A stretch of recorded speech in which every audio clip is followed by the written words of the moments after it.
much money do you think you need nowadays to be considered rich? 1 million, 2 million, 3 or what? Here is a mind-blowing survey by Schwab where they asked people how much money they thought they needed to be considered rich. Apparently, half of them say they saw themselves to be wealthy with a net worth of about $560,000. And when those same people were asked how much money other people need to have to be considered rich, the average answer was $2.2 million. God bless you, man.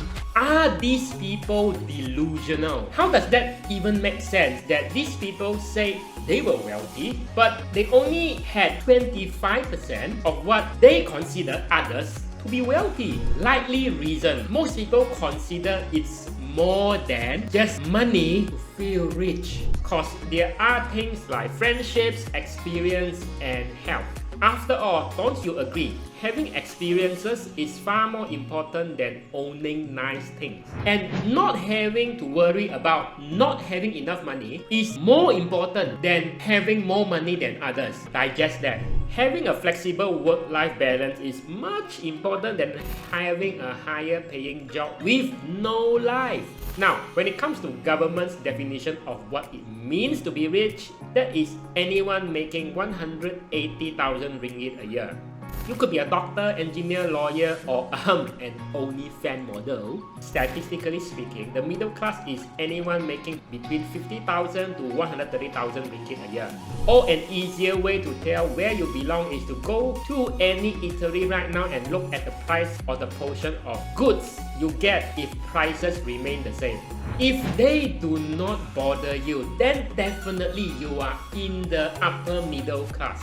Making 12,000 a month and above, single, live alone anywhere in Kelantan, you are likely in the top 1% of Kelantanese income earners, like Cairo Amin. But being in a family of 4 living right smack in the middle of KL making 12,000 a month is a completely different story. And I'm sure you have heard of that study originally by Nobel Prize economists that say $75,000 a year income is the optimal or the maximum level of happiness, while earning more than $100,000 a year does not equal to significantly more happiness. How about true love? What is love worth? If you could give up this idea of being in love or loving someone for the rest of your life, for some dollar amount, what would you settle for? See, when you are lucky enough to love someone who also loves you back, you should feel richer than someone with more zeros in their bank account. What about health?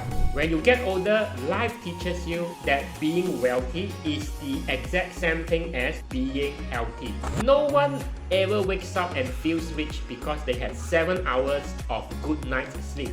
But if you ask people with insomnia due to long COVID, you would probably give up all the money you earn in a year just to have this cure the next day. All in all, it may forever be impossible to measure a person's level of happiness and correlate that with money one-to-one. Cause life is just so much more complicated than just having money. End of the day, we all will have 2 types of problems throughout our lives. First type, the money problem of paying for food, a place to live, maybe an iPhone or nice car and things like that. Having and earning more money will instantly resolve those. But having more money will not make us happy per se. If you just remove the obstacles in life, else it would be depressing. Then we move on to the second type or tier of problems that we will need to deal with sooner or later.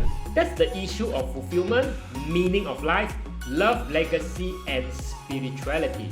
Things that no amount of money will ever solve.